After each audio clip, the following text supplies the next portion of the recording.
அண்மை செய்தி. ஆளுநர் உடனான சந்திப்பு சுமூகமாக இருந்ததாக தெரிவிக்கப்பட்டுள்ளது. அண்மை செய்தியாக தற்போது நாம் பார்த்துக் கொண்டிருக்கிறோம். முதலமைச்சர் மு.க.ஸ்டாலின் உடனான சந்திப்பு சுமூகமாக இருந்ததாக ஆளுநர் மாளிகை அறிக்கையை வெளியிட்டுள்ளது. அண்மை தகவலாக தற்போது நாம் பார்த்துக் கொண்டிருக்கிறோம். முழுமையான விவரங்களை வழங்குவதற்காக செய்தியாளர் செலினா இணைப்பில் இருக்கிறார். அவரிடம் விவரங்களை கேட்டறியலாம். வணக்கம் செலினா, இது குறித்தான விவரங்களை பதிவு பண்ணுங்க. முதலமைச்சர் மு.க.ஸ்டாலின் கிண்டியில் இருக்கக்கூடிய ஆளுநர் மாளிகையில் தமிழ்நாடு ஆளுநரை சந்தித்து ஏற்கனவே சட்டப்பேரவையில் நிறைவேற்றி வைக்கப்பட்டிருக்கக்கூடிய தீர்மானங்கள் நிலுவையில் இருக்கக்கூடிய நிலையில் அது தொடர்பாக முதலமைச்சர் மு.க.ஸ்டாலின் ஆளுநரிடம் பேசியிருந்தார். குறிப்பாக உச்சநீதிமன்றத்தின் தீர்ப்பின் அடிப்படையில் 4 அமைச்சர்கள் உட்பட முதலமைச்சர் நேரடியாக சென்று இந்த கோப்புகள் குறித்தாக முழுமையாக விளக்கத்தை அளிக்க வேண்டும் என்று உச்சநீதிமன்றம் தீர்ப்பு அளித்திருந்தது. அதன் அடிப்படையில் இந்த தீர்ப்பு என்பது 23ஆம் தேதிக்கு, அதாவது ஜனவரி 23ஆம் தேதிக்கு மாற்றி வைக்கப்பட்டிருந்தது. இந்த நிலையில் தற்பொழுது முதலமைச்சர் மு.க.ஸ்டாலின் ஆளுநரை சந்தித்து பேசிய போது இந்த சந்திப்பு என்பது சுமூகமாக இருந்ததாக தற்பொழுது ஒரு செய்தியாளர் சந்திப்பின் பிறகாக அந்த சந்திப்பில் தெரிவித்திருந்தார்கள்.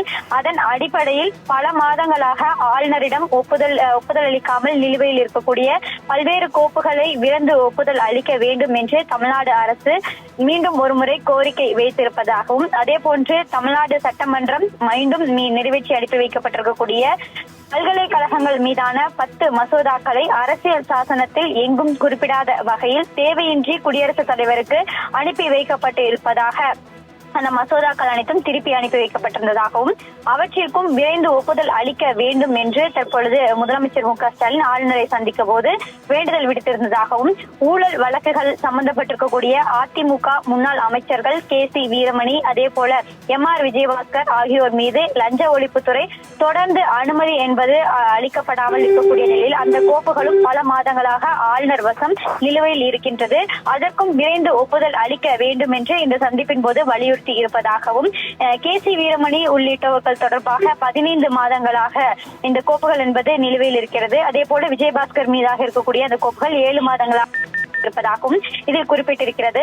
தமிழ்நாடு அரசு பணியாளர்கள் தேர்வு ஆணையத்தில் காலியாக இருக்கக்கூடிய உறுப்பினர்கள், அதே போல அந்த பதவி உறுப்பினர்களுக்கும் நியமனம் செய்து வைக்கப்பட்டிருக்கக்கூடிய கோப்புகளும் நிலுவையில் இருக்கக்கூடிய நிலையில் இதனையும் திருப்பி அனுப்பாமல் விரைந்து ஒப்புதல் அளிக்க வேண்டும் என்றும், அரசியல் சாசன விதிகளுக்கு உட்பட்டு ஆளுநர் செயல்பட வேண்டும் என்று, அப்போதுதான் மாநில மக்களின் நலனுக்காகவும் நிலுவையில் இருக்கக்கூடிய அனைத்து மசோதாக்களையும் நிறைவேற்றி தர வேண்டும் என்று ஆளுநரிடம் முதலமைச்சர் எடுத்து கூறியிருப்பதாக இந்த செய்திக்குறிப்பில் தெரிவித்திருக்கிறது.